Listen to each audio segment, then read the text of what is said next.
Bonjour tout le monde, que la paix soit sur vous.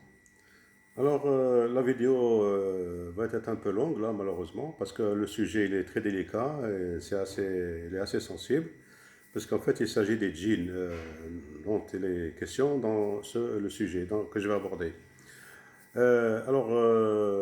Qu'est-ce qu'un djinn hein, finalement? Est-ce que c'est ce fameux démon qui habite à l'intérieur du corps humain pour le posséder d'une manière ou d'une autre, hein? Soit il rentre à l'intérieur du corps humain, soit il est à côté du corps humain et qui envoie des ondes dans le cerveau de celui qui veut posséder pour pouvoir le diriger à sa manière.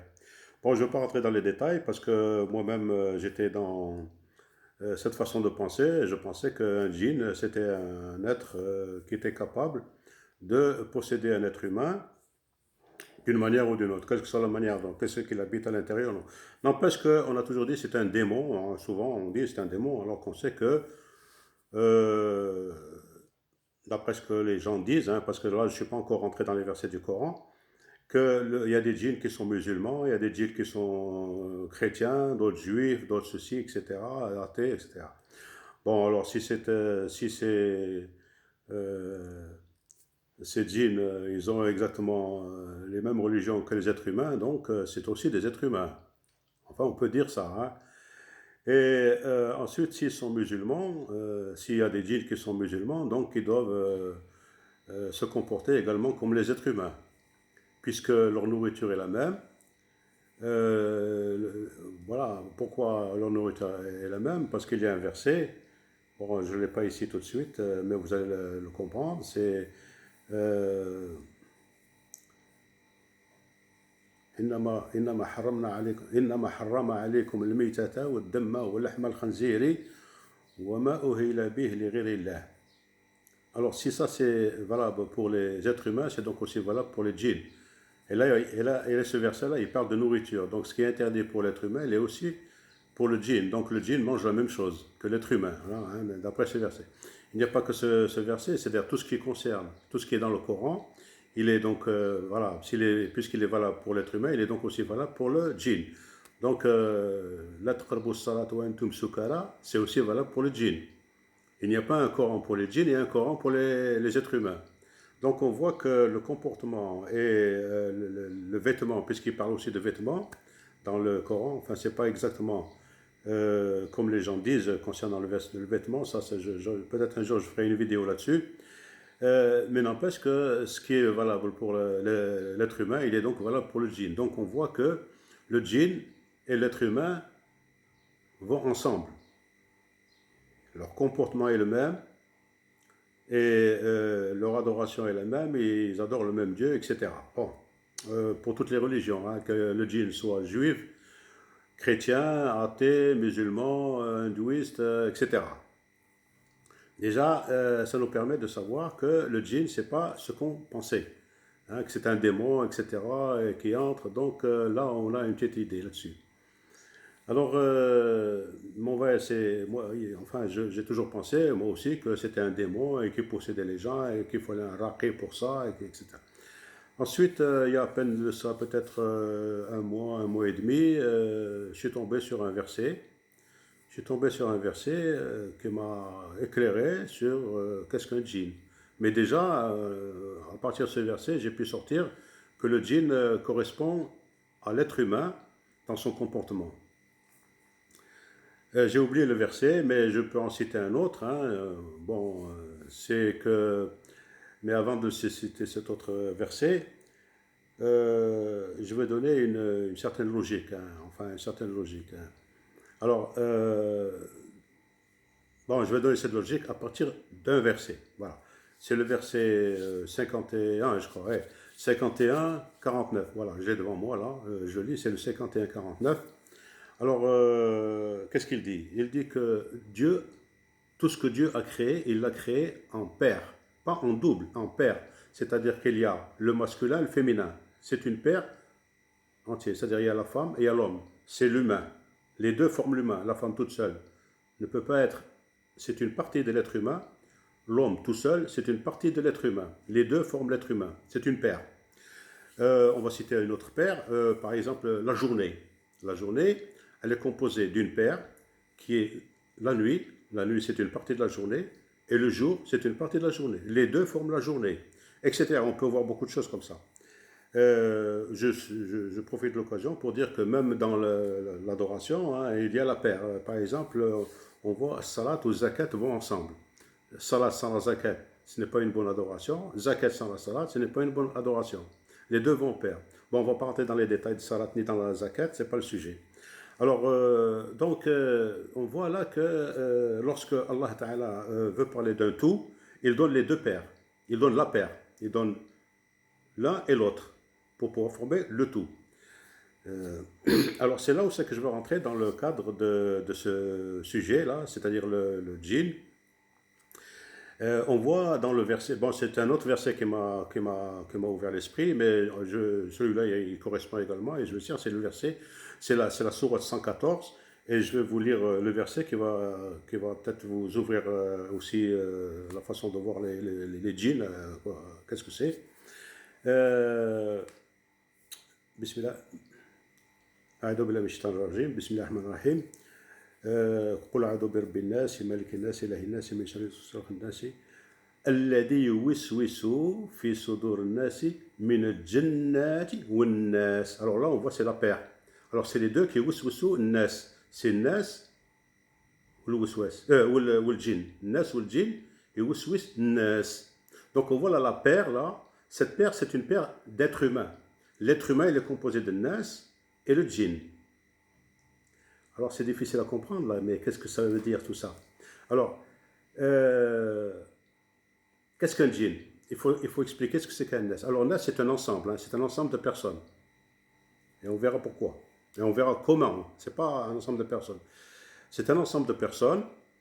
Et le djinn c'est un ensemble également de personnes, mais différents des nas.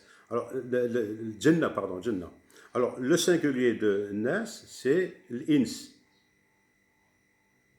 Ou le singulier de Jinnah, c'est Jinn. Donc, l'Ins ou le Jinn, est égal l'humain.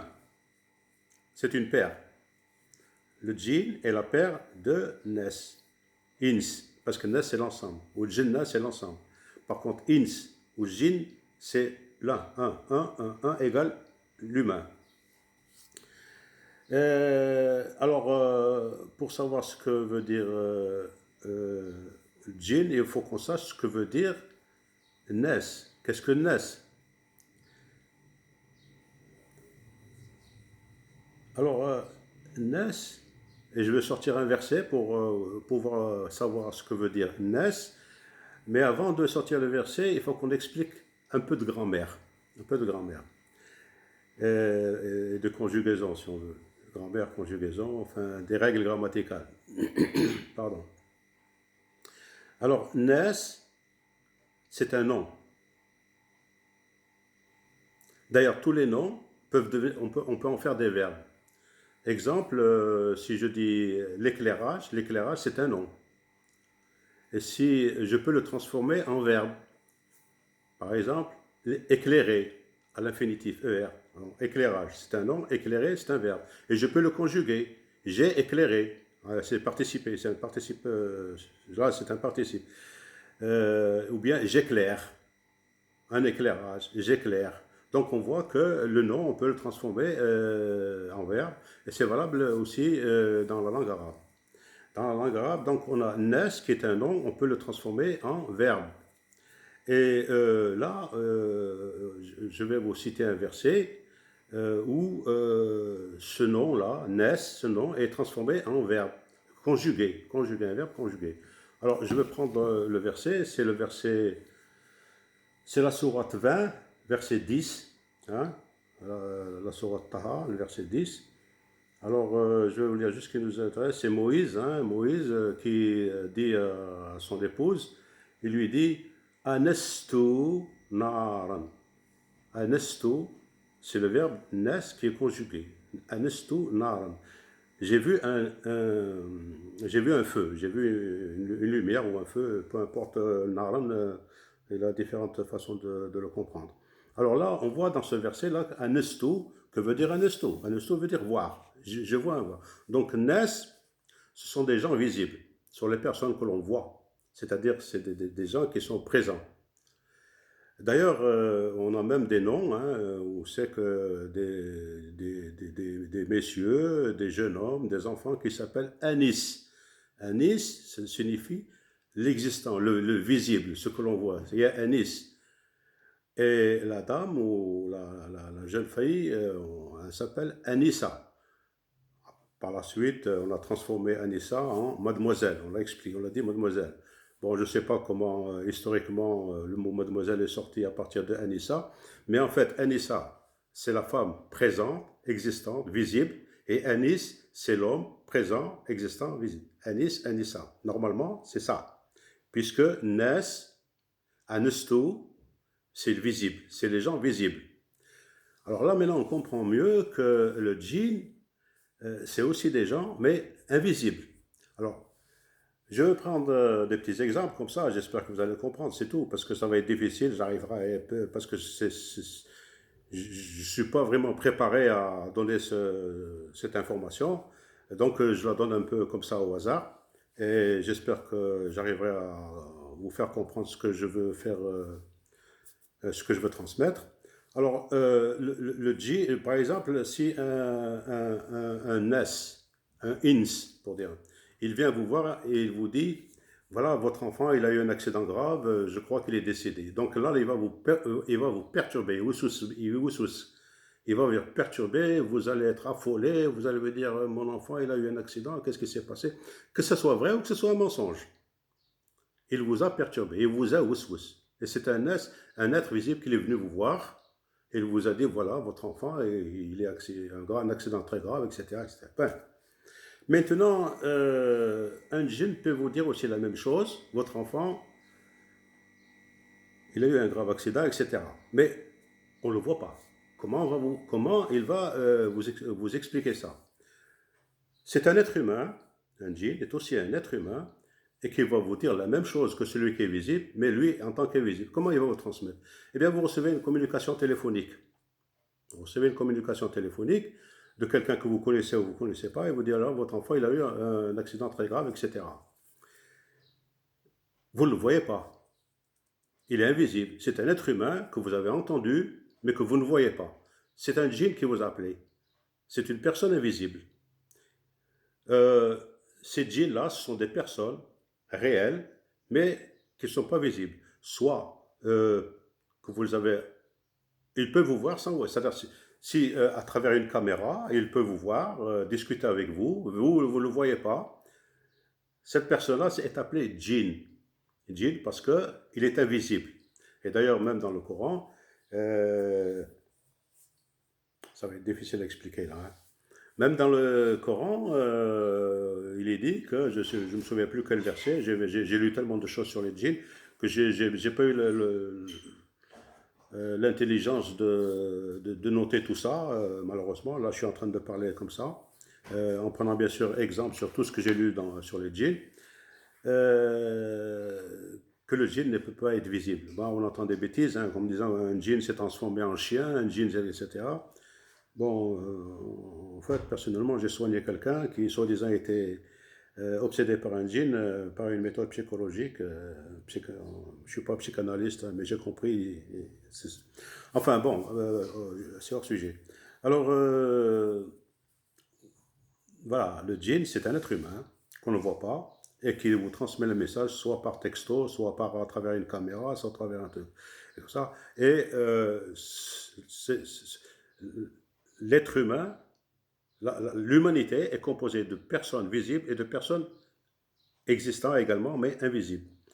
Alors, il y a des versets hein, qui pourraient dire, qui diraient que bon, ben, c'est pas possible parce qu'en fait, on a dans le verset 50, dans le verset 50 de la sourate Al-Kahf, je crois la sourate Al-Kahf, c'est la sourate 17, lorsque Dieu dit aux Malaïka Asjudu fasajadu ila Iblis, il ne s'est pas prosterné. Alors, Kana min al-jinn. Kana min al-jinn. Alors, on imagine que c'est une création, un djinn. Or, il s'agit d'autre chose, mais là, c'est difficile à expliquer parce qu'en fait, on verra peut-être dans une autre vidéo que parmi les malaïkas, il y a des djinns. Il y a les visibles et non visibles. Alors, on va discuter de ce verset 50, la sourate Al-Kahf. Kana, ouais, ouais, déjà c'est Kana, il ne l'est plus, c'est-à-dire le passé. Il était. Est-ce qu'il ne l'est plus? Parce que normalement, s'il y était, il continue d'être. Et ensuite, monsieur Kana Jinn, Kana Min, le djinn. Il était du côté des absents. Il était du côté des cachés, des endroits où on ne le voyait pas. Mais Allah Ta'ala le voyait. Kana mkhabbi. Kana min min, à partir de. Et il n'est pas lui, ce n'était pas un djinn, il était à partir de. Kana min al djinn. Alors on va dire, bon, mais les malaïkas, la yasoul. Eh bien, moi je vais vous citer un verset, hein, je crois que c'est le Baqarah, bon, je vais voir ça là tout de suite, là.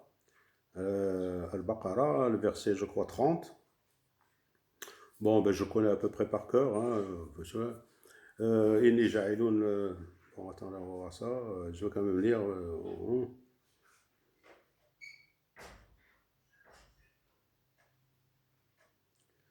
وإذ قال ربك للملائكة إني جاعل في الأرض خليفة. Allah Ta'ala, il a dit aux malaïkas, etc. Il a dit qu'il allait. Bon, je ne vais pas rentrer aussi dans l'explication de ce verset. Alors, c'est surtout eux qui nous intéressent. C'est surtout ce qu'ils ont répondu, les malaïkas. Ils ont répondu quelque chose que moi, les musulmans n'oseraient même pas répondre. Si Dieu dit une chose, je dis, ben, d'accord, je me tais. Mais eux, non, ils ne sont pas tus. Ils lui ont dit, est-ce que tu vas créer quelqu'un qui va faire... qui va... qui va répandre le sang et qui va... il va mettre le désordre. Alors que nous, on va te glorifier. Ouais, là, ça, c'est pas une réponse à faire. Hein. Et ça, c'est les malaïkas qui ont dit ça. Allah Ta'ala, il a dit, moi, je connais mieux que ce que vous savez. Il leur a répondu une réponse qui n'est pas... Attention, hein, faites attention à ce que vous dites. Voilà, là, on voit donc que les malaïkas, c'est pas comme on croit, nous, Allah Yassoum. Allah Yassoum pour ceux qui... parmi les malaïkas. Donc, parmi les malaïkas, il y en a qui sont cachés. منهم جن مخبي يعني mais que Allah Ta'ala il les voit. Hein, alors donc l'Iblis est un malaïka, peut-être un jour je l'expliquerai plus tard, est un malaïka parce qu'Allah Ta'ala il n'oublie pas, il ne se trompe pas, il n'a pas dit إذ قال ربك للملائكة. S'il avait dit aussi aux djinns, إذ قال ربك للملائكة والجن. Il a dit quel malaïka? Est-ce que Allah Ta'ala a oublié les djinns? Non, certainement pas. Il a dit إذ قال ربك للملائكة إني جاعل خليفة في الأرض قالوا أتجعل فيها من يسفك الدماء من يفسد فيها ويسفك الدماء ونحن نسبح بحمدك ونقدس لك. C'est grave cette réponse. قال إني أعلم ما لا تعلمون. Attention, vous ne savez pas ce que je sais. Ne dites pas ces choses. On parle des أنبئوني بأسماء هؤلاء إن كنتم صادقين. قالوا on s'arrête là. إني لا أعلم ما أعلم إلا ما علمت. Bon, enfin, bon. Alors, voilà. J'en ai conclu que le djinn, ce n'est pas une création être, c'est un état, c'est un être humain qu'on ne voit pas et qui peut à travers des téléphones ou à travers des messagers ou à travers en disant des choses que les gens ils deviennent mouswes. Et le mouswes, ça reste dans le sudur-nes. Qu'est-ce qu'un sudur-nes? Ce n'est pas le sudur qui est ici. Comme l'a dit René Descartes, c'est un mathématicien du XVIIe siècle. Il a dit que l'âme habite dans, comment il a dit ça, la glande pénéale. Enfin, c'est l'hypophyse. Hein. Bon, l'hypophyse, c'est l'hormone du sommeil, en quelque sorte. Bon, bah, je suis un peu d'accord là-dessus. Bon, c'est là où se trouve le cœur religieux. Et non pas le cœur médical. Le cœur médical, il ne pense pas, il ne réfléchit pas. C'est une pompe à sang. Il distribue sang. Le cœur qui réfléchit, il est là-dedans. Il est dans l'hypophyse, à mon avis. Hein. شرح الدم ou l'ouverture, شرح الصدر, l'ouverture de l'hypophyse, c'est-à-dire bon, c'est pas le sujet. Alors, astaghfirullah li wa lakum wa alhamdulillah rabbil alamin, et portez-vous bien, et s'il y a des questions, j'ai certainement oublié beaucoup de choses, et j'ai dit peut-être des choses que les gens n'ont peut-être pas tout compris. Eh bien, ça me ferait un plaisir de répondre si vous mettez des commentaires et que vous expliquez qu'est-ce que vous n'avez pas compris, ou bien dans quel, vous n'êtes pas d'accord dans quoi. Alors, je répète, astaghfirullah li wa lakum, wa alhamdulillah rabbil alamin, et portez-vous bien. Salam alaikum. Que la paix soit sur vous.